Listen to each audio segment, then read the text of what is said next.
എങ്ങനെ വേണമെങ്കിലും നടന്നോ. സഹോദരിമാരോട് പറയുകയാ, സഹോദരന്മാരോട് പറയുകയാ, എങ്ങനെ വേണമെങ്കിലും നടന്നോ, എത്ര റീൽസ് വേണമെങ്കിലും എടുത്തോ പെങ്ങളെ. പക്ഷേ ഒരേ ഒരു കാര്യം നീയൊക്കെ മനസ്സിൽ എഴുതി വെക്കണം. എന്റെ ചെറുപ്പക്കാരോട് പറയുകയാ, മക്കളെ, ഒരേ ഒരായത്ത് നിന്റെ ഹൃദയത്തിൽ എഴുതി വെക്കണ്. ഏതായത്തെന്നറിയോ? ഏതായത്തെന്നറിയുമോ? വത്തഖൂ യൗമന തുർജഊന ഫീഹി ഇലല്ലാഹ്. അല്ലാഹുവിന്റെ വിശുദ്ധമായ ഖുർആനിലെ ഈ ആയത്ത് നിങ്ങളൊക്കെ ഓർത്തു വെക്കുന്നത് നല്ലതാണ്. ഓർത്തു വെക്കണം പെങ്ങള്. അല്ലാഹുവിനെ മറന്നുകൊണ്ട് ധിക്കാരികളെ പോലെ, തോന്നിവാസികളെ പോലെ ജീവിക്കുന്നവരോട് അല്ലാഹു ഓർമ്മപ്പെടുത്തുന്ന ആയത്താണ് വത്തഖൂ യൗമന തുർജഊന ഫീഹി ഇലല്ലാഹ്. എവിടെ പോകാനാ നിങ്ങളെല്ലാം? നിങ്ങളൊക്കെ എവിടെ പോകാനാ? എവിടെ പോയാലും ഒരു ദിവസം നിങ്ങൾ വീഴുമടോ. ഉമ്മമാരെ, സഹോദരിമാരെ, നീയൊക്കെ എവിടെ പോയാലും, ഈ ലോകത്തിന്റെ ഏത് അറ്റത്ത് പോയാലും അല്ലാഹ് പറയുകയാ, വത്തഖൂ യൗമന തുർജഊന ഫീഹി ഇലല്ലാഹ്. എന്റെ മുമ്പിലേക്ക് നിന്നെയൊക്കെ കൊണ്ടുവരുന്ന ഒരു ദിവസമുണ്ട്. എന്റെ മുമ്പിൽ നിന്നെയൊക്കെ ഞാൻ കൊണ്ടുവരുന്ന ഒരു ദിവസമുണ്ട്. ഓർത്തു വെച്ചോടാ ചെറുപ്പക്കാരാ. അത് പ്രായമുള്ള വാപ്പയാകട്ടെ, ചെറുപ്പക്കാരാകട്ടെ, ഉമ്മയാകട്ടെ, മകളാകട്ടെ, വഅദ് പറയുന്ന സിറാജാകട്ടെ, അല്ലാഹു എല്ലാവരോടും പറയുകയാണ്, നീ എവിടെ പോയാലും, എവിടെ പോയാലും ഒരു ദിവസം നിന്നെ എന്റെ മുമ്പിലേക്ക് കൊണ്ടുവരും. സൂക്ഷിച്ചോ നീ. അന്ന് അല്ലാഹു പറയുകയാ, ഇന്നാ മിനൽ മുജ്രിമീന മുൻതഖിമൂൻ. ഞാൻ ഒരുക്കി വച്ചിരിക്കുന്നത് എന്താണെന്ന് ഞാൻ നിനക്ക് കാണിച്ചു തരാം.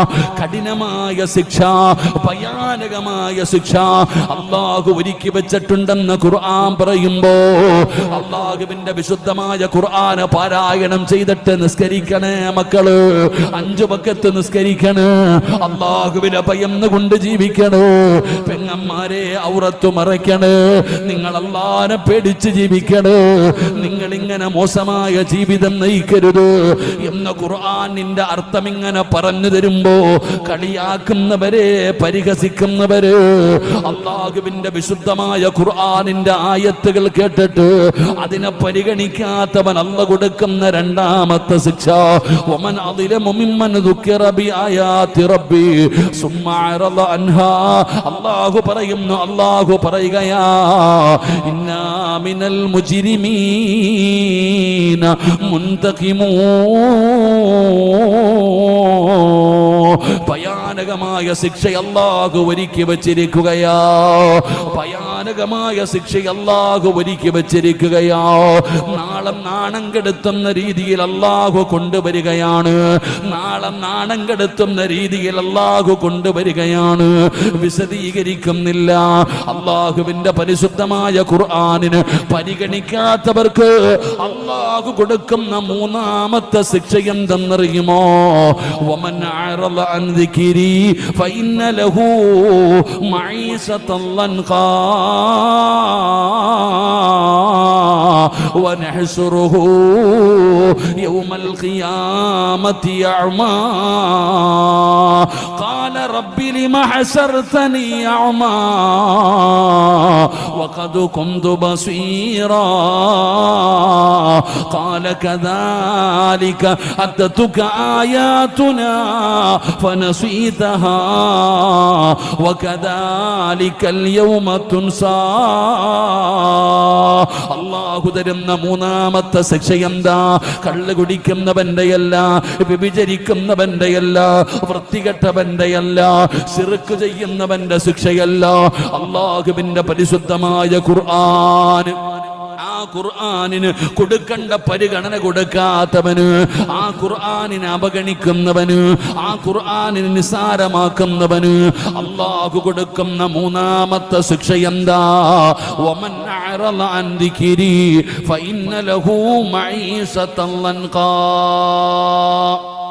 ഒന്ന്, അവന്റെ ഹൃദയത്തിന്റെ അകത്ത് ഒരു കാലത്തും ഹിദായത്തിന്റെ വെളിച്ചം കേറൂല. അല്ലാഹു നമ്മളെ കാക്കുമാറാകട്ടെ. ഉറക്കപ്പറ, അല്ലാഹു നമ്മളെ കാക്കുമാറാകട്ടെ. അല്ലാഹു നമ്മളെ കാത്തിരക്ഷിക്കുമാറാകട്ടെ.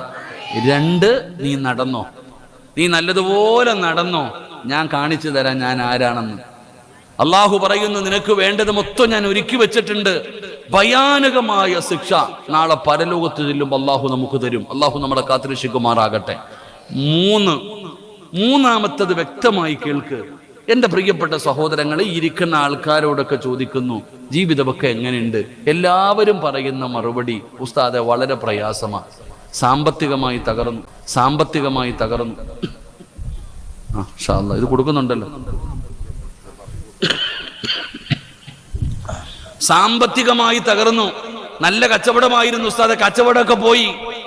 ഭർത്താക്കന്മാരൊക്കെ നല്ല കാശായിരുന്നു, മന്തിയും നെഹദിയും മഹദിയും ഒക്കെ തിന്നോണ്ട് നടന്നതാ. ഇപ്പൊ എങ്ങനെയുണ്ട്? കുബൂസും വെള്ളം ആയോ? പടച്ചവനെ, എങ്ങനെയായിരുന്നു? സ്വർണ്ണ വിട്ട് അടിച്ചു പൊളിച്ച് ജീവിച്ചിരുന്നല്ലേ നീയൊക്കെ, ഇപ്പൊ എന്തു പറ്റി? എല്ലാരും പറയുന്നു, ഉസ്താദ് ആരോ കൂടോത്രം ചെയ്തെന്നാ, മുട്ട കുഴിച്ചിട്ടൊന്നുമല്ല. അല്ലാഹു ഈമാൻ തരുമാറാകട്ടെ. എല്ലാം പോയി, കച്ചവടവും പോയി, കാശും പോയി, ഇപ്പൊ കൊത്തുവാള എടുത്തു. എന്തേ കാരണം? ചില ഉസ്താദിനെ വിളിച്ചോണ്ട് പോയിട്ട് ചോദിക്കും, ഉസ്താദെ കന്നിമൂലയ്ക്ക് വല്ല കുഴപ്പമുണ്ടോന്ന്. കന്നിമൂലയ്ക്ക് ഒരു കുഴപ്പമില്ല താത്ത, അല്ലാഹു നിനക്ക് ഈമാൻ നൽകുമാറാകട്ടെ. ഉസ്താദെ വാതിൽ ഇങ്ങോട്ടിരിക്കുന്നത് കൊണ്ടാണോ, ജനൽ ഇങ്ങോട്ടിരിക്കുന്നത് കൊണ്ടാണോ, ബാത്റൂം അവിടെ പോയത് കൊണ്ടാണോ, അടുക്കള ഇവിടെ ആയത് കൊണ്ടാണോ? ഇതാ നിന്റെ സംശയം. നീ കൊത്തുവാള എടുക്കാനുള്ള കാരണം, നിന്റെ ജീവിതം ഇങ്ങനെ സങ്കടത്തിലാകാനുള്ള കാരണം ഞാൻ പറഞ്ഞു തരാം. അല്ലാഹു പഠിക്കാൻ ഭാഗ്യം തരുമാറാകട്ടെ. എന്റെ പ്രിയപ്പെട്ട സഹോദരങ്ങളെ, എടാ നല്ല കച്ചവടം ഉണ്ടായിരുന്നു നിനക്ക്, ഇപ്പം കച്ചവടം ഉണ്ടോ? ഇല്ല. നല്ല ബിസിനസ് ആയിരുന്നു, സാമ്പത്തികമായി തകർന്നു. നീ തന്നെ പറയുന്നില്ലേ? ഞാൻ ചോദിക്കട്ടെ, നീ തന്നെ പറയാ, സമ്പത്തുണ്ട്, കേറിക്കിടക്കാൻ വീടുണ്ട്, കാറുണ്ട്, ഭാര്യയുണ്ട്, മക്കളുണ്ട്, അല്ലാഹു നിനക്ക് എല്ലാം തന്നിട്ടുണ്ട്. എന്നിട്ട് നീ പറയുന്നു മരിക്കാൻ തോന്നുന്നു ഉസ്താദെ. ഇരിക്കണ താത്താമാർ ഇപ്പൊ തന്നെ കോടീശ്വരിമാരാ. എത്ര ലക്ഷത്തിന്റെ സ്വർണം ഇപ്പൊ തന്നെ ശരീരത്തിൽ ഇട്ടിട്ടുണ്ടോ എന്ന് നിങ്ങൾക്ക് തന്നെ അറിയത്തില്ല. അല്ലാഹു ബർക്കത്ത് ചെയ്യുമാറാകട്ടെ. ആമീൻ പറ. അല്ലാഹു ബർക്കത്ത് ചെയ്യുമാറാകട്ടെ. പെങ്ങളെ ധരിക്കാനുണ്ട്, എല്ലാം നിനക്കുണ്ട്. നീ ചിന്തിച്ചു നോക്കിയേ, നിനക്ക് തോന്നാറില്ല ജീവിതം അവസാനിപ്പിക്കാൻ? എന്തേ അതിന്റെ കാരണം? അല്ലാഹു പറയുകയാണ്, വമൻ അഅറള അൻ ദിക്രി ഫഇന്ന ലഹു മഈസതൻ ലൻഖാ. അല്ലാഹുവിന്റെ വിശുദ്ധമായ ഖുർആനിന് കൊടുക്കേണ്ട പരിഗണന കൊടുക്കാതെ വന്നപ്പോ അല്ലാഹു തകർത്തതാടോ. നിന്റെ കച്ചവടം അല്ലാഹു തകർത്തതാണ്, നിന്റെ ലാഭം അല്ലാഹു നഷ്ടപ്പെടുത്തിയതാണ്. കാരണം നീ ഖുർആനിനെ പരിഗണിച്ചില്ല. അല്ലാഹു തകർത്തടോ. സാമ്പത്തികമായി, മാനസികമായി, ശാരീരികമായി. പടച്ചവനെ, എത്രയോ സമ്പത്തുണ്ടായിരുന്ന നീ, ഒരുപാട് ഷോപ്പുകൾ ഉണ്ടായിരുന്ന നീ, ഇന്ന് നീ തന്നെ പറയുന്നു മരിച്ചാ മതിയെന്ന്. എവിടെ എത്തിയടോ? അല്ലാഹുവിന്റെ വിശുദ്ധമായ ഖുർആനിനെ നീയൊക്കെ മറന്നപ്പോ, അതൊക്കെ അലമാരിയുടെ മുകളിൽ പൊടിയടിക്കുന്നത് അവസ്ഥയിൽ അല്ലാഹുവിന്റെ ഖുർആനിനെ നീയൊക്കെ മാറ്റിവെച്ചപ്പോ അല്ലാഹു സാമ്പത്തികമായി തകർത്തില്ലേ? അല്ലാഹു കച്ചവടം മുഴുവനും തകർത്തില്ലേ? മെഴുകുതിരി ഒരുകുന്നത് പോലെ ഉരുകുകയല്ലേ? അല്ലാഹു തന്ന ശിക്ഷയാ സഹോദരാ, അല്ലാഹു തന്ന ശിക്ഷയാണ്. ഉരുക്കുമടാ നിന്നെ. അല്ലാഹു സന്തോഷമുള്ള ജീവിതം തരൂല. വമൻ അഅറള അൻ ദിക്രി ഫഇന്ന ലഹു മഈസതൻ ലൻഖാ. നിന്നെ സാമ്പത്തികമായി തകർക്കുകയാണ്, നിന്റെ കച്ചവടം തകർക്കുകയാണ്, ബർക്കത്ത് നഷ്ടപ്പെട്ടു പോവുകയാണ്. ഇത് ദുനിയാവിൽ അല്ലാഹു തരുന്ന ശിക്ഷയാ. ഇനി പടച്ചവനെ, മരണത്തിന് ശേഷമുള്ള ശിക്ഷ എന്താ? നിന്നെ കുളിപ്പിച്ചു, കഫം പൊതിഞ്ഞു, നല്ല രീതിയിൽ പള്ളിയിൽ കൊണ്ടുപോയി നിസ്കാരം കഴിഞ്ഞു, 6 അടി മണ്ണിലേക്ക് നിന്റെ ജനാസ ഇറക്കി വെക്കുകയാ. നല്ലതുപോലെ കുളിപ്പിച്ചു കൊണ്ടുപോയി ഖബറടക്കി. നാളെ പടച്ച റബ്ബിന്റെ പരലോകത്തേക്ക് നീ എഴുന്നേറ്റ് വരുമ്പോ ഖാല റബ്ബി ലിമ ഹസർതനി അഅമാ വഖദ് കുന്തു ബസീറാ. കണ്ണ് കാണുന്നില്ല, നാളെ കണ്ണ് കാണാത്തവനെ പോലെ, ചെവി കേൾക്കാത്തവനെ പോലെ നീ നാളെ പടച്ച റബ്ബിന്റെ പരലോകത്തേക്ക് കടന്നു വരികയാണ്. കണ്ണ് കാണൂല, ചെവി കേൾക്കൂല, അന്ധനെ പോലെ എഴുന്നേറ്റ് വരികയാണ്. നീ തന്നെ റബ്ബിനോട് ചോദിക്കുകയാണ്, അല്ലാഹുവേ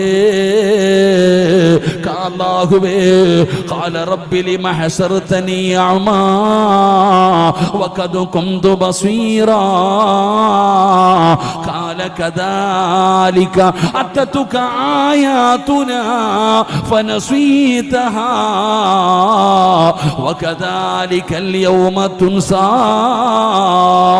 അല്ലാഹുവേ, ദുനിയാവിൽ ജീവിക്കുന്ന കാലത്ത് എനിക്ക് കണ്ണ് കാണുമായിരുന്നു, ചെവി കേൾക്കുമായിരുന്നു. ഇന്നെന്തു പറ്റി പടച്ചവന്? കണ്ണ് കാണുന്നില്ല പടച്ചവന്, ചെവി കേൾക്കുന്നില്ല പടച്ചവന്. അല്ലാഹുവേ, എന്തു പറ്റി എന്ന് ചോദിക്കുമ്പോ അല്ലാഹു പറയുന്നു, നീ അഭിനയിച്ചവനല്ലേ പെങ്ങളെ. നിനക്ക് അല്ലാഹുവിന്റെ ഖുർആനിന്റെ ആയത്തുകൾ ഓതിയിട്ട് ഈ പഠിക്കുന്ന 10-30ഓളം വരുന്ന ആൺകുട്ടികൾ, 35 ആൺകുട്ടികൾ, 10-20ഓളം പെൺകുട്ടികൾ വാടക റൂമിനകത്ത് കിടക്കുന്നു, പള്ളിയുടെ മുകളിൽ കിടക്കുന്നു. പെങ്ങളെ, ലക്ഷക്കണക്കിന് രൂപയുടെ സ്വർണം ധരിച്ചു കൊണ്ടിരിക്കുന്ന നിന്നോട് അല്ലാഹുവിന്റെ ഖുർആനിന്റെ ആയത്തോതിയിട്ട് ആ മക്കൾക്കൊരു തലചായ്ക്കാൻ ഒരു ചാക്ക് സിമന്റിന്റെ പൈസ കൊടുക്കാൻ പറഞ്ഞപ്പോ കാണാത്തവളെ പോലെ അഭിനയിച്ചവളല്ലേ, കേൾക്കാത്തവനെ പോലെ അഭിനയിച്ചവളല്ലേ. എന്റെ സഹോദരാ, കണ്ണിന്റെ മുമ്പിൽ ഒരുപാട് റബ്ബ് കാണിച്ചു തന്നടോ. ഖുർആനിന്റെ ആയത്തോതിയിട്ട് നിങ്ങളോട് പറഞ്ഞു, പള്ളിക്ക് കൊടുക്കാൻ, പാവങ്ങൾക്ക് കൊടുക്കാൻ, രോഗികൾക്ക് കൊടുക്കാൻ, യതീമീങ്ങൾക്ക് കൊടുക്കാൻ, അല്ലാഹുവിന്റെ ഖുർആൻ പഠിക്കുന്ന മക്കൾക്ക് കൊടുക്കാൻ. പൊട്ടം കളിച്ചില്ലേ, അഭിനയിച്ചില്ലേ, കാണാത്തതുപോലെ നടന്നില്ലേ. അല്ലാഹു അതുപോലെ തന്നെ ആക്കിക്കളയും പെങ്ങള്. ചെവി കേൾക്കാത്തവനെ പോലെ, കണ്ണ് കാണാത്തവനെ പോലെ നാളെ പടച്ച റബ്ബിന്റെ പരലോകത്ത് നാണം കെട്ട അവസ്ഥയിൽ അല്ലാഹു കൊണ്ടുവരുമെന്ന് അല്ലാഹുവിന്റെ വിശുദ്ധ ഖുർആൻ വിടന്ന് പറഞ്ഞു തരികയാ. അതുകൊണ്ട് ഈ സദസ്സിലിരിക്കുന്നവരോട് പറയുകയാണ്, കളിക്കല്ലേ ഖുർആനിനോട്, നിസ്സാരമായി കാണല്ലേ ഖുർആൻ. ആ ഖുർആൻ അല്ലാഹുവിന്റെ കലാമാണ്. ആ കലാമിന് കൊടുക്കേണ്ട പരിഗണന കൊടുക്കാതെ വന്നപ്പോ ജീവിതം തന്നെ മാറിയില്ലേ, ജീവിതം തന്നെ മാറിയില്ലേ. കോടിക്കണക്കിന് രൂപ കൊടുത്തു കൊട്ടാരം പണിതു, AC റൂമുണ്ട്, സഞ്ചരിക്കാൻ വാഹനമുണ്ട്, കൂടെ കിടക്കാൻ ഭാര്യയുണ്ട്, കണ്ണിന് കുളിർമയാകാൻ 5-6 മക്കളുണ്ട്, ജോലി ചെയ്യാൻ വേലക്കാരുണ്ട്. അല്ലാഹു എല്ലാം നിനക്ക് തന്നിട്ട് സമാധാനം മാത്രം റബ്ബ് തന്നില്ലെന്ന് സങ്കടം പറയുന്ന എന്റെ പ്രിയപ്പെട്ട മുസ്ലിമേ, വഅദ് കേൾക്കാമെന്ന ഉമ്മയോട് ചോദിക്കുകയാ, ഉമ്മ ജീവിതം എങ്ങനെയുണ്ടെന്ന് ചോദിച്ചാ, ഉസ്താദേ തിന്നാനുണ്ട്, ധരിക്കാനുണ്ട്, കിടക്കാനുണ്ട്, അല്ലാഹു എല്ലാം തന്നിട്ടുണ്ട്. വാഹനമുണ്ട്, ഭർത്താവുണ്ട്, മക്കളുണ്ട്, വീടുണ്ട്, എല്ലാം അല്ലാഹു തന്നു. പക്ഷേ സമാധാനമില്ല ഉസ്താദ്. മക്കളെ ഓർത്തിട്ടാണ്, മക്കളെ ഓർത്തിട്ടാ ഞാൻ ജീവിക്കുന്നത്. ആത്മഹത്യ ചെയ്യാത്തത് നരകത്തിലായി പോകുമെന്നുള്ള പേടി കൊണ്ടാ ഉസ്താദ് എന്ന് സങ്കടം പറയുന്ന മുസ്ലിമേ, എന്തേ അതിന്റെ കാരണമെന്ത്? എന്താണ് നിനക്ക് പറ്റിയത്?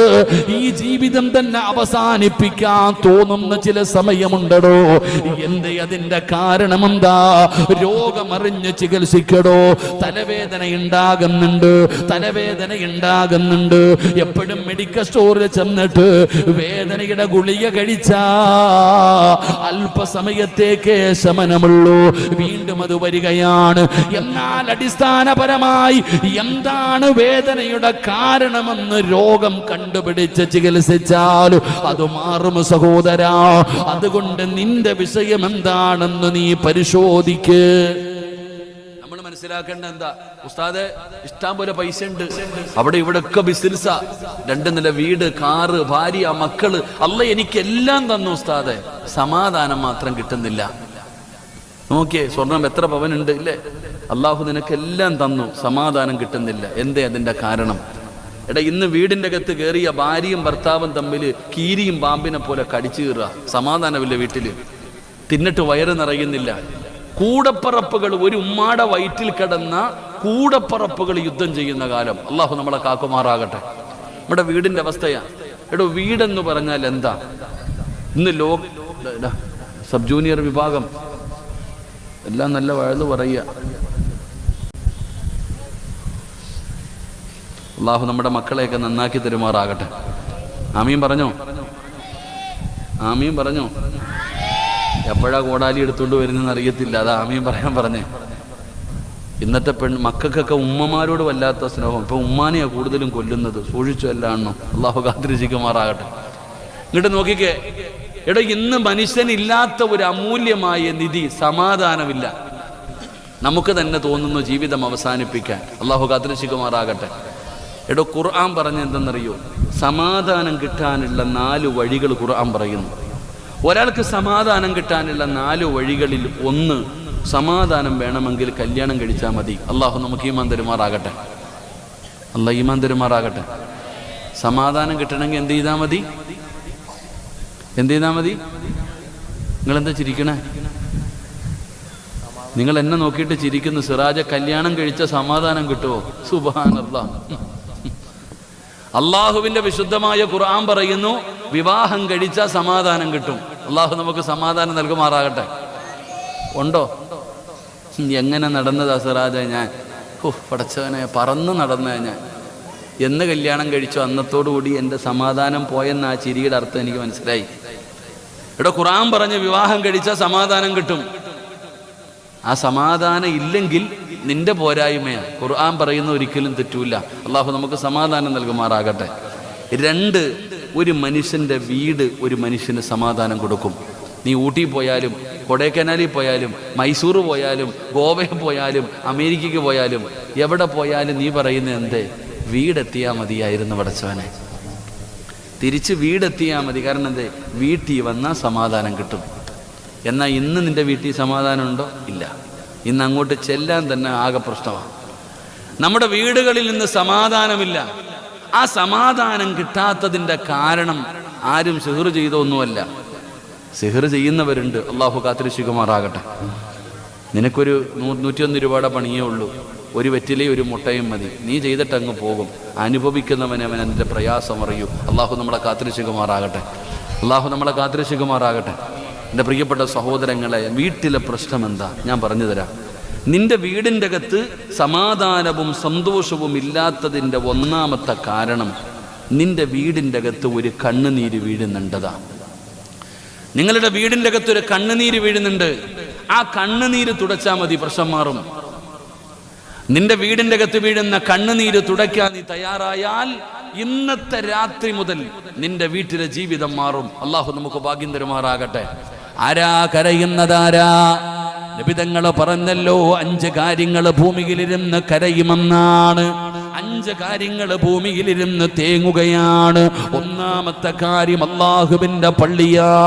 പള്ളിക്കകത്ത് നിസ്കരിക്കാൻ ആളില്ലാതെ വന്നാ പള്ളി കരയുമടോ, പള്ളി കരയുമടോ. പള്ളി കരഞ്ഞാൻ നാട്ടുകാരറിയുമടോ. അള്ളാഹുവിന്റെ പള്ളിക്കകത്ത് നമസ്കരിക്കാൻ ആളില്ലാതെ വരുമ്പോ പള്ളി തേങ്ങുകയാണ്. പള്ളി തേങ്ങിയാൽ നാട്ടുകാരറിയുകയാണ്. പെങ്ങളെ, രണ്ടാമത് കരയുന്നത് ഖുർആനാ. നിന്റെയൊക്കെ വീടിന്റെ അകത്ത് ഖുർആൻ ഇരിക്കുന്നുണ്ട്. ആ ഖുർആൻ നീയൊന്ന് തൊടാതെ വരുമ്പോ, ആ ഖുർആൻ എടുത്തൊന്ന് പാരായണം ചെയ്യാതെ വരുമ്പോ, ആ ഖുർആൻ നിന്റെ വീടിന്റെ അകത്തിരുന്ന് കരയുകയാ. ആ കണ്ണുനീര് വീണാൽ എങ്ങനെയാ സമാധാനം കിട്ടുക? ആ കണ്ണുനീര് വീണാൽ എങ്ങനെയാ ബർക്കത്തുണ്ടാവുക? എങ്ങനെയാണ് നിന്റെ വീട്ടിൽ സന്തോഷമുണ്ടാവുക? അല്ലാഹുവിന്റെ വിശുദ്ധമായ ഖുർആൻ ഒരു വീടിന്റെ അകത്തിരുന്ന് കരയുക. പറയുകയാണ്, വീട്ടുകാര് തൊടുന്നില്ലടോ, വീട്ടുകാര് പാരായണം ചെയ്യുന്നില്ലടോ, അതിന്റെ മുകളിലിരിക്കുന്ന പൊടി പോലും ഒന്ന് തുടയ്ക്കുന്നില്ലടോ. വയത് കേൾക്കാമെന്ന സഹോദരിമാരോട് ചോദിക്കട്ടെ, കൊട്ടാരം പോലെ പടുതിരിക്കുന്ന വീടിന്റെ അകത്ത് സമാധാനമില്ല. എന്നാ നീ ജനിച്ച ആ കുടിനെ കുറിച്ചൊന്ന് ചിന്തിക്ക്. നമ്മളൊക്കെ ജനിച്ച ഒരു വീടുണ്ടല്ലോ, നമ്മുടെ തറവാടുണ്ടല്ലോ. ആ തറവാട് കോടികൾ കൊടുത്ത് ചെലവഴിച്ച് വെച്ച വീടല്ല. പടച്ചവനെ, ആ പഴയ ഓല ഷെഡ്, ആ ഓടിട്ട വീട്, ആ ചെറിയ വീട്, ആ വീടിന്റെ അകത്ത് സമാധാനമുണ്ടായിരുന്നു. അല്ലാഹുവേ, കഴിക്കാൻ ഭക്ഷണമില്ല, മന്തിയില്ല, ബിരിയാണിയില്ല, ചിക്കനില്ല, കഞ്ഞിയും പയറും ചോറും ചമ്മന്തിയുമാണെങ്കിലും കടിച്ച വയറ് നിറയുമായിരുന്നു. കൂടപ്പിറപ്പുകൾ തമ്മിൽ സ്നേഹമുണ്ടായിരുന്നു, വാപ്പയും ഉമ്മയും തമ്മിൽ സ്നേഹമായിരുന്നു, വല്ലാത്ത സന്തോഷമായിരുന്നു.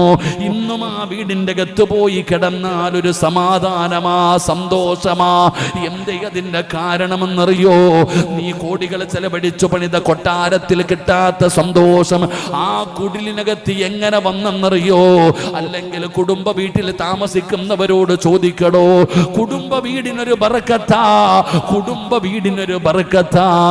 ആ ബറക്കത്തിന്റെ കാരണമെന്തെന്നറിയോ? നിന്റെ പ്രിയപ്പെട്ട മാതാവുണ്ടല്ലോ, നിന്റെ വീടും ആ കുടുംബ വീടും തമ്മിലുള്ള വ്യത്യാസം എന്താണ്?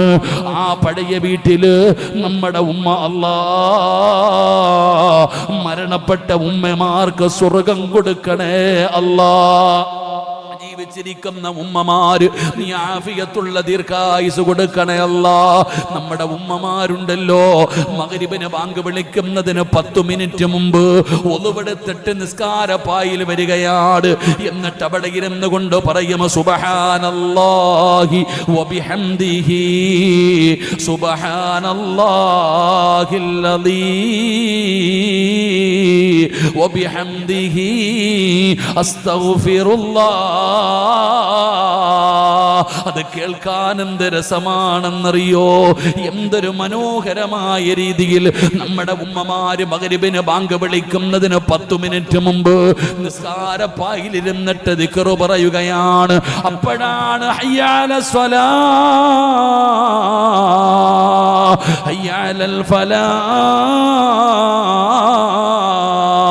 അല്ലാഹുവിന്റെ പള്ളിയുടെ മിനാരത്തിൽ നിന്ന് മഗ്രിബ് ബാങ്ക് വിളിക്കുന്നത്.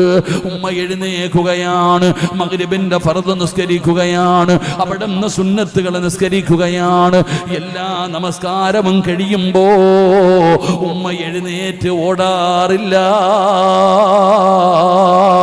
അല്ലാഹുവിന്റെ വിശുദ്ധമായ ഖുർആൻ എടുക്കുകയാ. ആ ഖുർആൻ എടുത്തിട്ട് ഉമ്മയാ ഇരിപ്പിലിരുന്ന് കൊണ്ട് പാരായണം ചെയ്യുകയാണ്. സൂറത്തുൽ വാഖിഅ, സൂറത്തുർ റഹ്മാൻ, സൂറത്തുൽ മുൽക്ക്, സൂറത്തു സജദ, സൂറത്തു യാസീൻ.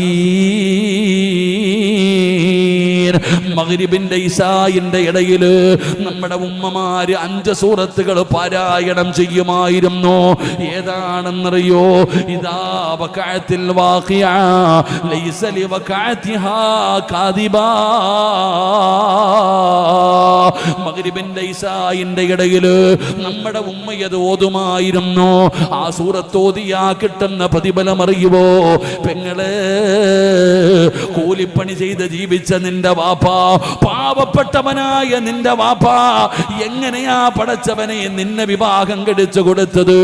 നിനക്കെല്ലാം തന്നുകൊണ്ട്, 1 അല്ല 2 അല്ല 3 അല്ല, അല്ലാഹു തന്ന പെൺമക്കളെ മുഴുവനും നല്ല നിലയിൽ വാപ്പ വിവാഹം കഴിച്ചു കൊടുത്തത് പിരിവെടുത്തിട്ടല്ല, പലിശക്കെടുത്തിട്ടല്ല, ലോൺ എടുത്തിട്ടല്ല, പണയം വെച്ചിട്ടല്ല. നിന്റെ വാപ്പ ഒരുത്തന്റെ മുമ്പിലും കൈനീട്ടാതെ അല്ലാഹുവേ പട്ടിണിക്കിട്ടിട്ടില്ലല്ലോ. നിന്നെയൊക്കെ നല്ലതുപോലെ വളർത്തിയല്ലോ. അതിന്റെ കാരണം എന്തെന്നറിയോ? അല്ലാഹുവിന്റെ റസൂല് പറയുകയാ, ഏതെങ്കിലും ഒരു വീടിന്റെ അകത്ത് സൂറത്തുൽ വാഖിയ പാരായണം ചെയ്താൽ നമ്മുടെ വാപ്പ നമ്മൾ അലിച്ചയ്ക്ക് ഈ പെങ്ങന്മാരെയൊക്കെ എങ്ങനെയാ കെട്ടിച്ച്? പിരിവെടുത്തിട്ടാ, പണയം ലോൺ എടുത്തിട്ടാ, പലിശക്ക് എടുത്തിട്ടല്ല. വീട്ടിൽ മരമൊന്നും ഇല്ലായിരുന്നു. നമ്മുടെ വാപ്പ മക്കളെയൊക്കെ കെട്ടിച്ചു വിട്ടു. അൽഹംദുലില്ലാ, സന്തോഷം, സമാധാനം, ദാരിദ്ര്യമില്ലായിരുന്നു വീട്ടിൽ.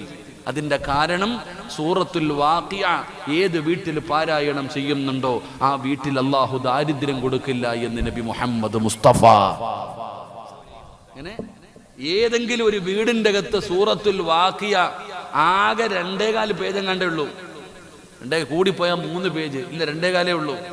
ആ സൂറത്തുൽ വാഖിയ ഏതെങ്കിലും വീടിൻ്റെ അകത്ത് പാരായണം ചെയ്ത അള്ളാഹു ആ വീട്ടിൽ ദാരിദ്ര്യം കൊടുക്കില്ല എന്ന് ആദരവായ പ്രവാചകൻ നബി മുഹമ്മദ് മുസ്തഫ.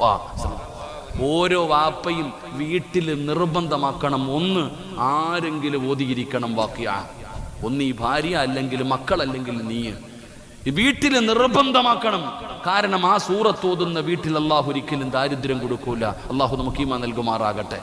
നിന്റെ ഉമ്മ ഓതുമായിരുന്നു, നമ്മുടെ ഉമ്മ ഓതുമായിരുന്നു 2 സൂറത്തുൽ മുൽക്ക്, തബാറകല്ലദീ ബിയദിഹിൽ മുൽക്കു വഹുവ അലാ കുല്ലി ഷൈഇൻ ഖദീർ. എന്താ ഇതിന്റെ മഹത്വം?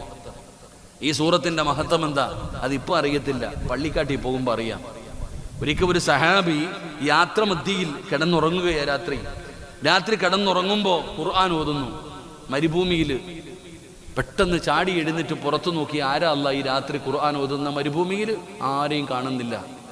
സഹാബി കയറി മിണ്ടാതെ കടന്നു. കുറച്ച് കഴിഞ്ഞപ്പോൾ പിന്നെയും ഖുർആൻ കേൾക്കുന്നു. ചാടി പുറത്തിറങ്ങി, ആരാ അല്ലാ ഈ രാത്രിയിൽ ഖുർആൻ ഓതുന്ന? ആരെയും കാണുന്നില്ല. 3-മതും ആ സഹാബി ഖുർആൻ കേട്ടപ്പോൾ മനസ്സിലായി, കിടക്കുന്നത് ഖബറിന്റെ മുകളിലാ, ഖബറിനകത്തിരുന്നിട്ടാ ഖുർആൻ ഓതുന്നേ. പേടിച്ചു. പിറ്റേ ദിവസം രാവിലെ മുത്തുനബിയുടെ മുമ്പിൽ ചെന്നിട്ട് പറഞ്ഞപ്പോൾ നബിതങ്ങൾ ചോദിച്ചു, അതിലിപ്പോൾ എന്താ അത്ഭുതമാ? അതിലിപ്പോൾ എന്താ അത്ഭുതം? സൂറത്തുൽ മുൽക്ക്, തബാറകല്ലദീ ബിയദിഹിൽ മുൽക്കു വഹുവ അലാ കുല്ലി ഷൈഇൻ ഖദീർ. അത് ഓതുന്നവന്റെ പള്ളിപ്പറമ്പിൽ വരും ആ സൂറത്ത്. അള്ളാഹു നമുക്ക് ഭാഗ്യം തരുമാറാകട്ടെ. സൂറത്തുർ റഹ്മാൻ. ഉസ്താദെ, തങ്ങന്മാർ വരണം വീട്ടിൽ ദുആ ചെയ്യാൻ, ഉസ്താദന്മാർ വരണം ദുആ ചെയ്യാൻ ക്ഷണിക്കുമല്ലോ. മക്കളെ, സൂറത്തുർ റഹ്മാൻ, അർ-റഹ്മാനു അല്ലമൽ ഖുർആൻ ഖലഖൽ ഇൻസാന അല്ലമഹുൽ ബയാൻ. ഈ സൂറത്ത് ഓതുന്ന വീട്ടിൽ മലക്കുകൾ ഇറങ്ങി വരും ദുആ ചെയ്യാൻ. ഒരു സഹാബിയുടെ ചരിത്രം പറയുന്നുണ്ട്. സഹാബി രാത്രി ഇരുന്ന് ഖുർആൻ ഓതുമ്പോൾ വീടിൻ്റെ പുറത്ത് കെട്ടിയിരിക്കുന്ന കുതിരകളൊക്കെ കിടന്ന് ചാടുകയാണ്. അദ്ദേഹം ഖുർആൻ ഓതുന്നത് നിർത്തി പുറത്തിറങ്ങുമ്പോൾ കുതിര മിണ്ടാതെ നിൽക്കും. അകത്ത് കയറി ഖുർആൻ ഓതുമ്പോൾ വീണ്ടും ചാടും. അവസാനം ഈ ചങ്ങാതി ഖുർആൻ മടക്കി വെച്ചു. രാവിലെ നബിതങ്ങളുടെ മുമ്പിൽ പോയിട്ട് ഇത് പറഞ്ഞപ്പോൾ നബിതങ്ങൾ ചോദിച്ചു, നീ ഓതിയ സൂറത്ത് ഏതാ? സൂറത്തു റഹ്മാനാണ് നബിയെ പാരായണം ചെയ്തത്. മലക്കുകൾ ഇറങ്ങി വരുന്നത് കണ്ടിട്ട് ആ മൃഗങ്ങൾ ചാടിയതാണെന്ന് നബിയ്യനാ റസൂലുള്ളാഹി സ്വല്ലല്ലാഹു അലൈഹി വസല്ലം. സൂറത്തു റഹ്മാൻ പാരായണം ചെയ്താൽ മലക്കുകൾ ഇറങ്ങി വരും നിന്റെ വീട്ടിൽ. സൂറത്തു സജദ ഉംറയുടെ കൂലിയ. സൂറത്തു സജദ പാരായണം ചെയ്യുന്നതിന് ഉംറയുടെ കൂലിയ. എൻ്റെ പ്രിയപ്പെട്ട സഹോദരങ്ങളെ, സൂറത്തു യാസീൻ ഒരാൾ ഓതിയിട്ട് ദുആ ചെയ്താൽ അവൻ്റെ ദുആയ്ക്ക് ഉത്തരമുണ്ട്. ഈ 5 സൂറത്തുകൾ പാരായണം ചെയ്യണം.